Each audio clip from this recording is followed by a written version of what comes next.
Good morning and welcome to Teal House Farm.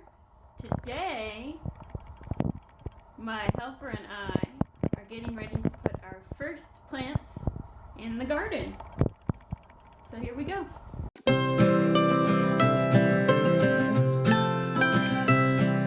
A few days ago, we got our package from Burpee here with some of our live plants, and so we need to put these in the garden. I'll show you what's inside. Ta-da! These are our onions. So it's been a long time since I've grown onions. It's been probably since middle school when I had a garden with my mom. And since my mom probably doesn't want to admit how many years it's been since I've been in middle school, I'll leave that to your imagination. But we are going to need to do a little research before we get these in the ground. I did a lot of reading before I ordered them, but that was quite a while ago. So we're going to do a little refresher. Are you ready? Are you reading this? We know what we're going to do? So I've got my garden all planned out, and I did it on graph paper so I could try to be a little bit more accurate, so 1 square is a foot. So we're going to try to mark out where the onions are supposed to go and get hopefully a somewhat straight line. I also tried to be smart when I planned them out, did a lot of research about plants you don't want near each other. It's not very easy to tell probably in the picture, but it slopes down that way. And we noticed last year we had some tomatoes in that back corner, and man, they got wet. And all the water just kind of drains from up here, and then it all goes this way. So my plan this year is to try to keep my water-loving plants down there, and plants that you want to be careful not to overwater up here.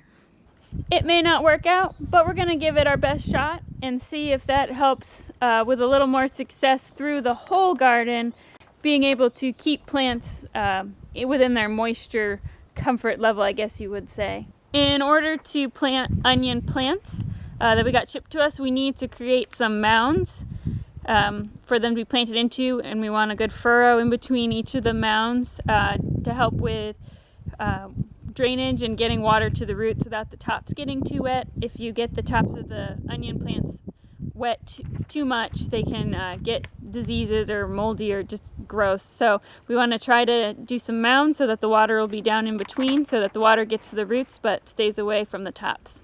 And meanwhile, Annie is going to supervise from her favorite spot where she can play with the grass.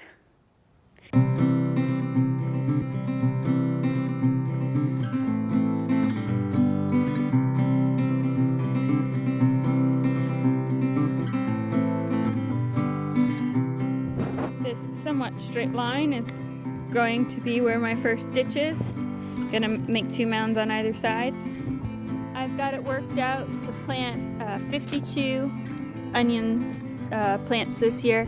Not gonna go extremely overboard since it's been a long time I've grown them. So we're trying this method. We'll see how it works. And if it works well, we'll get a good number of onions. And if it does not work, wasn't a huge time or space investment.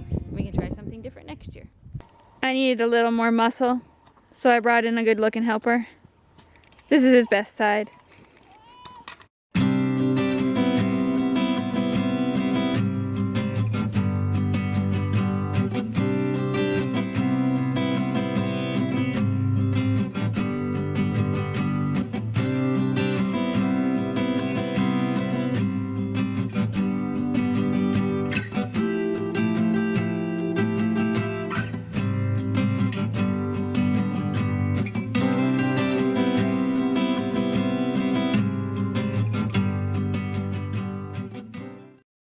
Chickens, there's one rule here.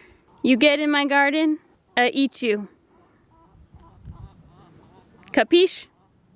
We got our mounds up with our ditches in between. Made a little bit of it's not really an error, but Sam drug lines for the whole width of the garden. I actually only need half. I'm planting half rows for the onion, so whoops, I made him do a little extra work, but he did a really good job, and that's okay. And I know what you're thinking, gee, why didn't she just use a hoe?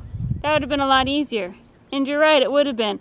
I could not find it. We must have left it at our old house, so we'll have to go next time we go to town and get a hoe before we do the rest of the garden, but I really wanted to get this done today, so we made do with what we could find, and I think we did all right. So let's get these onion plants in the ground, in their mounds, and out of that box.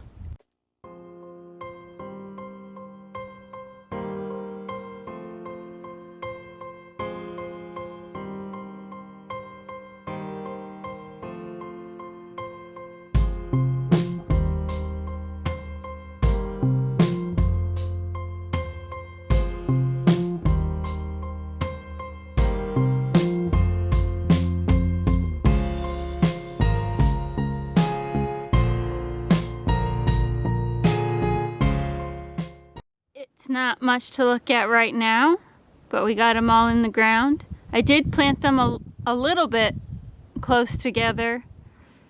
I plan on thinning them out though and using the little ones as chives and then letting some of them get really big. So I do still have some left over in the box as well, and I'm gonna pass those on to my sister-in-law for her garden and probably try planting a few here in our raised bed just to see how they do. Sort of a little experiment. That's all we've got for you today. Pretty soon we're going to be planting our spinach and kale and our beets, and our white potatoes are coming up soon too. It's going to start getting real busy here, and we're excited about it, excited to try some new things. I've learned several things about gardening over the last few years, and I'm sure I'll learn a whole bunch this year and in the years to come. So thanks for joining us on our journey. That's all we've got for you today, and we'll see you next time.